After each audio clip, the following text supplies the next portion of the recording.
నమస్తే, welcome to Suman TV Dharmapuri. ప్రస్తుతం నేనున్నాను ధర్మపురిలో శ్రీ లక్ష్మీ నారసింహస్వామి వారి బ్రహ్మ పుష్కరిణి దగ్గర. ఈ పుష్కరిణికి చాలా ప్రత్యేకత ఉందండి. ఆలయానికి ఎంత చరిత్ర అయితే ఉందో ఈ పుష్కరిణికి కూడా అంతే చరిత్ర ఉంది. ఒకసారి వెళ్దామా లోపలికి, చూద్దాం పదండి. ఇదే మార్గం.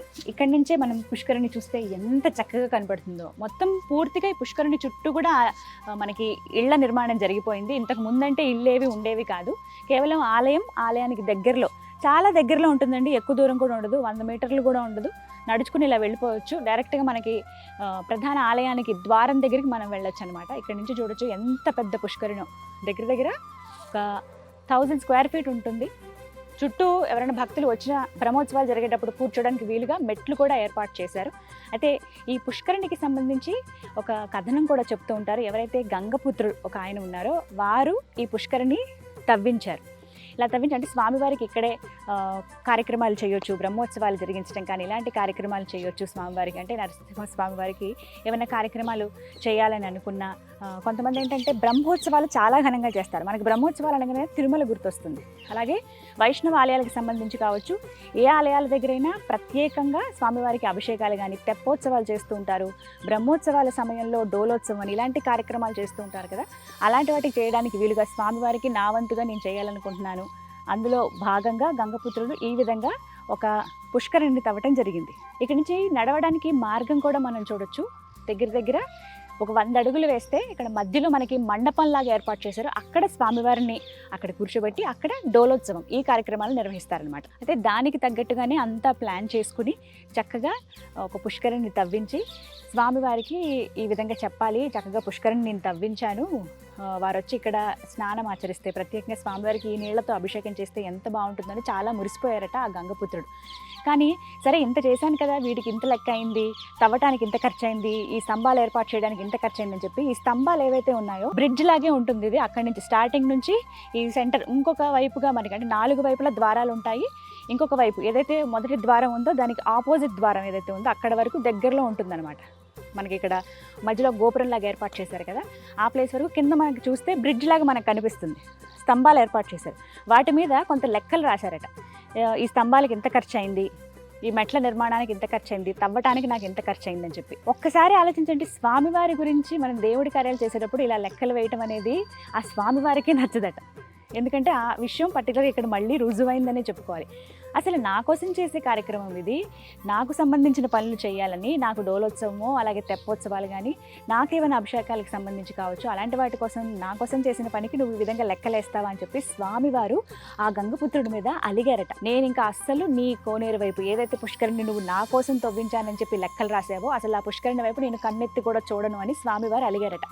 ఇంకేముంది, అంతటితో ఆయన మనసు నొచ్చుకుని, స్వామి నేను అసలు ఆ ఉద్దేశంతో రాయలేదు, కేవలం మామూలుగానే రాశాను, వీటికి ఇంత ఖర్చు అయిందని తెలియడానికి రాశానంటే నువ్వు నా కోసమని ఇలా లెక్కలు రాయడం నాకు నచ్చలేదని చెప్పి స్వామివారు అలగటంతో పాపం ఈయన మనస్తాపం చెంది లేదని చెప్పి కాళ్ళ వెళ్ళపడి నన్ను క్షమించండి స్వామి, నేను తప్పు చేశానని చాలా ప్రాధేయపడ్డారట ఆ గంగపుత్రుడు. అప్పుడు స్వామివారు సరే భక్తులు ఎంత పెద్ద తప్పులు చేసినా కనికరిస్తారు కదా, సరే వస్తాను కానీ కోనేరు వైపు మాత్రం నేను అసలు కన్నెత్తి కూడా చూడను అని అంటారట. సరే మరి అలా చెప్పిన ఆయన ఎలా వస్తున్నారు అని అంటే, ఇక్కడ ప్రత్యేకంగా లక్ష్మీ నరసింహస్వామి వారికి జరిగే పూజల్లో ఆ బ్రహ్మోత్సవాల్లో మనకు తెలుస్తుందండి. నేను ఏదైతే మీకు ఎంట్రన్స్ చూపించానో ఆ ఎంట్రన్స్ వరకు స్వామివారు మామూలుగానే వస్తారు. ఈ విధంగానే స్వామివారిని తీసుకొస్తారు. ఒకరు యోగానంద స్వామివారు, అలాగే ఉగ్ర నరసింహస్వామివారు, వెంకటేశ్వర స్వామివారు. వీరు ముగ్గురు కూడా మనకు ఇక్కడ ప్రధాన దైవాలుగా కనిపిస్తూ ఉంటారు. వీరి ముగ్గురికి బ్రహ్మోత్సవాలు అంటే హోలీ సమయంలో ప్రత్యేకించి ఆ పౌర్ణిమ ఏదో ఉంది, హోలిక పూర్ణిమ, అప్పుడు బ్రహ్మోత్సవాలు జరుగుతాయి. ఆ బ్రహ్మోత్సవాలు జరిగేటువంటి 9 రోజుల్లో రోజు విడిచి రోజు ఒక్కొక్క స్వామివారు వచ్చి ఇక్కడ డోలోత్సవ కార్యక్రమాలు నిర్వహిస్తూ ఉంటారు వారికి. అలా మళ్ళీ తీసుకెళ్ళిపోవడం ఉత్సవమూర్తులను మళ్ళీ దేవాలయంలో అక్కడ మళ్ళీ తిరిగి పెట్టడం జరుగుతుంది. ఇందులో భాగంగా స్వామివారిని తీసుకొచ్చేటప్పుడు మామూలుగానే తీసుకొస్తారు, ఇలా పల్లకిలో తీసుకొస్తారు. కానీ ఎప్పుడైతే ఈ లోపలికి అడుగు పెడతారో ఆయన ఇలా రివర్స్లో వస్తారట. అంటే అలిగారు కదా ఆయన భక్తుడి పైన, అసలు నువ్వు ఈ విధంగా లెక్కలు రాస్తావా, అది కరెక్ట్ కాదని చెప్పి, అందుకు ఇలా వెనక్కే వచ్చి ఇలానే వస్తారు, ఇలా నడుచుకుంటూ మళ్ళీ ఇలాగే వెళ్ళిపోతారు. కోనేరు వైపు చూడటం కానీ లేకపోతే ఇక్కడ ఎలా ఉందని చెప్పటం కానీ ఏవి చేయరట. అంటే అలిగారు, స్వామివారికి కోపం వచ్చింది, చేసిన భక్తుడు చేసిన పనికి కొంతలో కొంత ఊరటనిచ్చారు. నా కోసమే కదా నువ్వు తవ్వించానన్నావు, నా కోసమే కదా ఎంత కష్టపడి ఏర్పాట్లు చేశావు, సరే వస్తాను కానీ అటువైపు చూడనని చెప్పారు. అప్పటి నుంచి కూడా ఇది జరిగి దగ్గర ఒక 500 సంవత్సరాలు దాటిపోయి ఉంటుందండి. అంటే దీన్ని బట్టి అర్థం చేసుకోవాల్సింది ఒకటి ఉంది. అప్పట్లో భక్తులతో స్వయంగా దేవుళ్ళు మాట్లాడేవాళ్ళు, వారి భక్తుల్ని వాళ్ళు కనికరించేవాళ్ళు, వాళ్ళ మధ్య సంభాషణ కూడా జరిగేది. ఇలా మనకి ఎన్నో నిదర్శనాలు ఉన్నాయి. అలాంటి నిదర్శనం ఇక్కడ ధర్మపురిలో ప్రస్తుతం మనం చూసిన దానికి ఒక ఆలవాలంగా కనపడుతోంది. నాకు అసలు వినగానే ఇలా కూడా ఉంటుందా అని అనిపించింది. కానీ దానికి నిదర్శనంగా ఇక్కడ చూడొచ్చు. ఎప్పటి నుంచో అలాగే ఇక్కడ బ్రహ్మోత్సవాలు జరుగుతాయి. స్వామివారు అప్పటి వరకు గేట్ దగ్గర వరకు ఏదైతే మెయిన్ ప్రధాన ద్వారం ఏదైతే ఉందో, నాకు చాలా ఆశ్చర్యం అనిపించింది విన్న తర్వాత. ఖచ్చితంగా ఇది మీకు కూడా చెప్పాలి. మేబీ ఇక్కడికి వచ్చి చూసేవాళ్ళు ఎవరైతే నరసింహస్వామి వారి దర్శనానికి వస్తారో, ధర్మపురికి వస్తారో, వాళ్ళకి తెలిసి ఉండొచ్చు ఈ పుష్కరిణి చూసినప్పుడు. కొంతమందికి ఏంటి చాలా మందికి తెలియదేమో నాలాగే.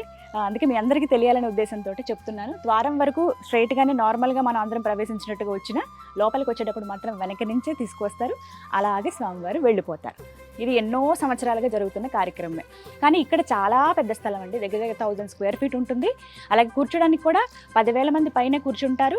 బ్రహ్మోత్సవాలు అయితే చాలా ఘనంగా జరుగుతాయి. ఇసుకేస్తే రాలనంత మంది భక్తులు ఇక్కడికి వస్తూ ఉంటారు. కనపడుతున్న ఈ మెట్లన్నీ కూడా భక్తులతో నిండిపోతుంది పూర్తిగా. డోలోత్సవం అని చెప్పాను కదా, ఇగో ఇక్కడే చూడండి ఒక మండపంలాగా ఏర్పాటు చేశారు. ఇక్కడ స్వామివారిని ఇక్కడ ప్రతిష్ఠించి డోలోత్సవం ఇక్కడ స్వామివారిని ఇక్కడ పెట్టి ఇక్కడ పూజాది కార్యక్రమాలు చేస్తారనమాట. చాలా ఘనంగా జరుగుతుంది. ఇది ఒక మండపంలాగే ఉంది చూడండి, ఒక ఆలయంలా కనిపిస్తుంది 4 స్తంభాలతోటి.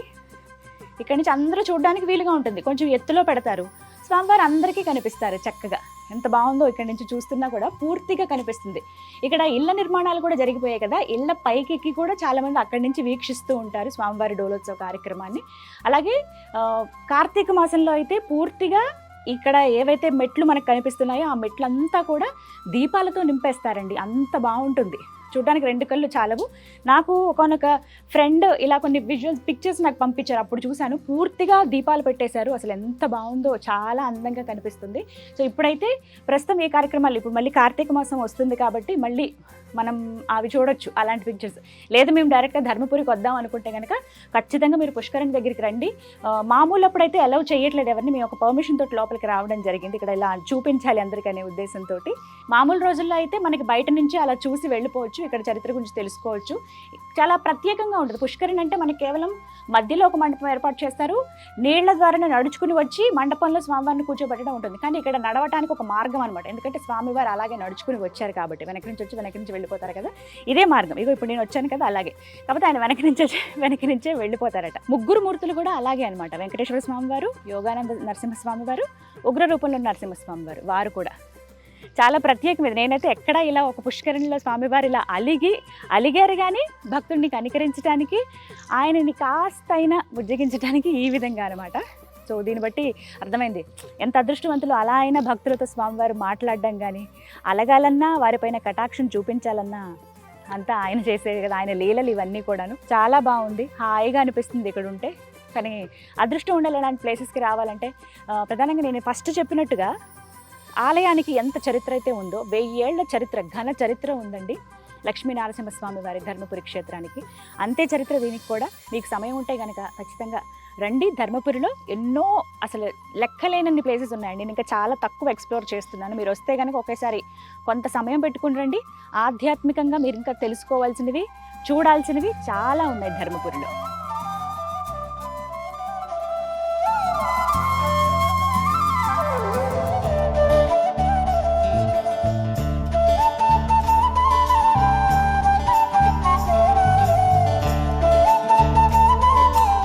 మనతో పాటు లింగన్న శర్మ గురువు గారు ఉన్నారు. ధర్మపురిలోని శ్రీ లక్ష్మీ నరసింహస్వామి వారి బ్రహ్మ పుష్కరిణి గురించి వారి మాటల్లో విని తెలుసుకుందాం. నమస్కారం గురువు గారు. బ్రహ్మ పుష్కరిణి చాలా ప్రత్యేకం అని చెప్తూ ఉంటారు కదా ధర్మపురి క్షేత్రంలో. 1200-1500 కింద ఒక గంగపుత్రుడు ఈ కొన కట్టాడు. కట్టిన తర్వాత ఏం చేశాడంటే ఆ 4 స్తంభాలకు లెక్క రాశాడమ్మా, గింత అయింది అని రాసే వరకల్లా ఆ దేవుని కోపం వచ్చి ఇక నీ ముఖం చూడ నువ్వు కట్టింది రాన్న అని చెప్పివేశాడు. అయిన తర్వాత గంగపుత్రుడు ఏం చేశాడంటే ఇక్కడనే కొన దగ్గర తపస్సు చేసి కొన్ని రోజులు, ఒక 15 రోజులలో నేను ఇక్కడనే చనిపోతా, తలకాయ వల్ల కొట్టుకుంటా అని చెప్పాడు. అయితే దేవుడు ఆయన కళ్ళలో కనబడి చెప్పాడు కదా, అంటే నేను సంవత్సరానికి హోలీ తెల్లారి 2 రోజులు వస్తా, నేను దానికి ముఖం పెట్టి రాను, వీపు పెట్టి వస్తాను అని చెప్పి ఆ బోయిని సంభాళించి చెప్పి వెళ్ళిపోతారు. అదనమాట ఇక్కడ. అందుకనే బ్రహ్మోత్సవాలు జరిగేటప్పుడు స్వామివారు ఇలా వెనక నుంచి వస్తారు, వెనక నుంచి వస్తాడు, అలాగే వెళ్ళిపోతారు అంతే. వెళ్ళిపోతాడు. ఇట్లా వస్తాడు, మళ్ళీ ఇట్లానే పోతాడు. ముఖం చూడడు. ఈ కోన బ్రహ్మ పుష్కర ముఖం మాత్రం చూడడు. చూడరు. ఈ అంటే దేవునికి ఏదైతే ఉన్నదో మన ఎవరైనా కానీ దాన్ని లెక్క రాయకూడదు. అట్లా ఏదైనా మనం లెక్క తెలవాలని రాస్తాం. అందుకు దేవుని గురించి కానీ మన ఎట్లా యాత్రలకు కానీ పోయేటప్పుడు లెక్క రాయకుంటే మంచిది, మనకే శుభం. ఎంత ఖర్చు అయింది, ఎంత అయిందని మనం లక్ష అనుకుంటాం కదా. పట్టుకపోయినాం, లక్ష అయింది, సపోజ్ దీనికి ఇంత దానికి ఇంత ఏదైతే రాస్తాం కదా. అవునవును, రాస్తూ ఉంటాం. అయ్యారుకో 10,000 ఇచ్చాం, ఏదో రాస్తే అది మంచిగా ఉండదు కదా. అలా రాయకూడదని. ఎప్పుడెప్పుడు జరుగుతాయండి? హోలీ పౌర్ణమి, హోలీ తర్వాత కార్తీక మాసంలో పూర్ణిమ రోజున దగ్గర దగ్గర 6,000-7,000 దీపాలు మొత్తం దీపాలు పెడతారు. 6,000-7,000 దీపాలు వెలిగి మొత్తం మంది కూడా మన లోకల్ వాళ్ళు వస్తారు. వచ్చి మీరు చుట్టూ 20,000 మంది ఉన్నారు ధర్మపురంలో, వాళ్ళు కూడా వచ్చి చూసి దండం పెట్టిపోతారు. బ్రహ్మోత్సవాలప్పుడు అలాగే కార్తీక పౌర్ణమి అప్పుడు ఆ 2 రోజులు. ఇంకొకటి బతుకమ్మ, పెత్తల మాసనాడు, పెద్దల బియ్యం ఇచ్చుకుంటారు. ఆ రోజు కూడా మొత్తం సందడిగా ఈ ఉంటుంది, చుట్టూ మంది ఉంటారు. అప్పుడు కూడా బతుకమ్మ ఆడి ఆ బతుకమ్మలో నీళ్ళలో వేస్తారు. ఇప్పుడు అసలు ఎంత కన్నుల పండుగగా ఉంటుందో కదా, రంగురంగులుగా కనబడతాయి. చాలా బ్రహ్మాండంగా, చాలా మంది కూర్చోడానికి వీలుగా కూడా ఉందండి చుట్టూరు స్థలం కూడా. చాలా బాగుంది. అంటే ఆలయానికి ఎంత చరిత్ర అయితే ఉందో ఇక్కడ ఈ పుష్కరానికి కూడా అంతే చరిత్ర ఉంది. అప్పుడే మీకు ఏమనిపిస్తుంది మరి? అప్పటి నుంచి మీరు విన్నారు కదా, మీరు ఇక్కడ చూసేవాళ్ళ మీ చిన్నప్పుడు అంతా ఇక్కడైనా మీరు? చిన్నప్పుడు ఇంతమంది ఎక్కారు మేడం, అంత బ్రాహ్మణ్స్ ఈ పబ్లిక్ లేరు, అంతా 10 సంవత్సరాల నుంచి అనుకోండి అంతే. అంతమంది అప్పుడు ఎలా ఉండేది మీ చిన్నప్పుడు? అంతమంది మేము బ్రాహ్మణం వైశ్యులు ఈ చిన్న చిన్న తంతెల మీద కూర్చోండి. ఈ డోలా ఉత్సవం అయినాక దేవుని దాని మీద హంస ఉన్నది కదా, దాని మీద కట్టి దేవుణ్ణి 5 చుట్టూ 5 ప్రదక్షిణాలు చేస్తారు, తిప్పుతారు. తెప్పోత్సవం లాగా జరుగుతుంది అన్నమాట. అదే హోలీ నాడు, హోలీ తెల్లారు 2-3 రోజులు అంతే, అంతవరకు. మిగతా సమయాల్లో ఎప్పుడు ఇటువైపు తీసుకురారా? యాత్రికులు వస్తారు కదా భక్తులు, వచ్చి చూసి దండం పెట్టిపోతారు. దూరం నుంచి ఈ లోపలికి రారు భక్తులు. అక్కడి నుంచి మా ఇంటి ఆ ఇల్లు మాయదేశారు, ఆ బెంగళూరు మాయ. అప్పుడు చుట్టూ ఏ నిర్మాణాలు ఉండేవి కాదు, ఆలయం అలాగే పుష్కరిణి. కూడా అంతా 15 ఏళ్ళ ఈ గొట్టాలు ఇవన్నీ లోపలికి బయటకి ఎవరు రాకుండా పాడు చేయకుండా, ఎవరన్నా పాడు చేయకుండా. చాలా బాగుంది. చాలా ప్లేస్ కూడా. చిన్నప్పుడు స్నానం కూడా చేసాం ఇందులోనా. మొన్నటి మట్టి కూడా మా బ్రాహ్మణ శ్రావణ మాసం చేస్తాం. మీ చిన్నప్పుడు ఇక్కడ ఉన్నారంటే ఇంకా అర్థం చేసుకోండి ఎలా ఉంటుందో అనేది. ఫుల్ అయింది, ఇంత మట్టి నిండు వచ్చినాయి. ఇప్పుడు 76లో 4 దర్వాలు నీళ్లు ఫుల్ అయినా తానం చేసినాం. గమ్మత్ అనిపించింది, చాలా మంచిగా. బాగా పైదాకా వచ్చేసాయి ఇక్కడ వరకు 76. అప్పటిది ఇంకా అంటే ఇప్పుడు ఇంకా ఎలా ఉంది? ఇంకెంత మంది వస్తూ ఉంటారు ఇప్పుడు? అప్పటి మీద భక్తులు పెరిగారు, చాలా వస్తున్నారు భక్తులు, చాలా మంది వస్తున్నారు. కానీ కొంతమంది ఎరకలేక చూడకపోతుండ్రు.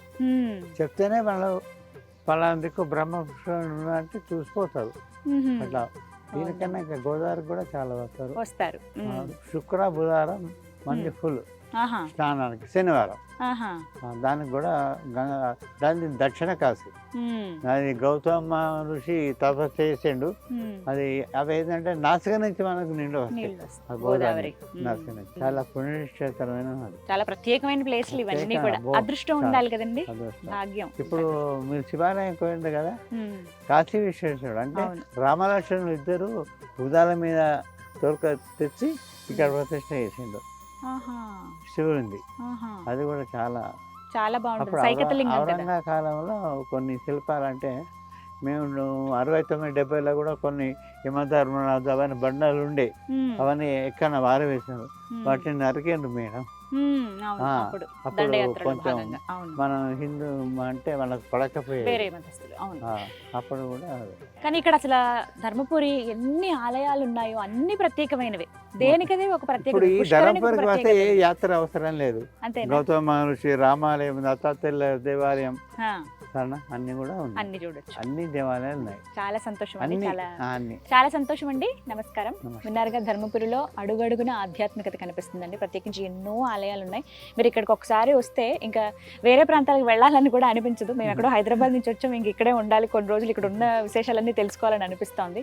మీరు కనుక ధర్మపురికి ఏదైనా పని మీద వచ్చినా, లేకుంటే కేవలం మేము స్వామివారి దర్శనానికి వస్తాం అని అనుకున్నా, ఖచ్చితంగా పుష్కరిణి మీరు చూసి వెళ్ళండి, చాలా బాగుంటుంది. అలాగే ఇసుక స్తంభం కూడా ఉంటుంది, వాటికి సంబంధించిన చరిత్ర, సత్యవతి దేవాలయం కానీ, రామలింగేశ్వరుని దర్శనం చేసుకోవచ్చు. అబ్బో, నేను ఇంకా తక్కువే చెప్తున్నాను, మీరు వచ్చి చూస్తే ఇంకా చాలా చాలా ఎంతోమంది దేవాలయాలు ఉంటాయి కదా, ప్రత్యేకించి ఎన్నో దేవాలయాలు ఉంటాయి కదా, వాటన్ని కూడా దర్శనం చేసుకోవచ్చు. ఆ స్వామి అమ్మవార్ల కృపను పొందొచ్చు. ఇది వాళ్ళ వీడియో. నమస్తే.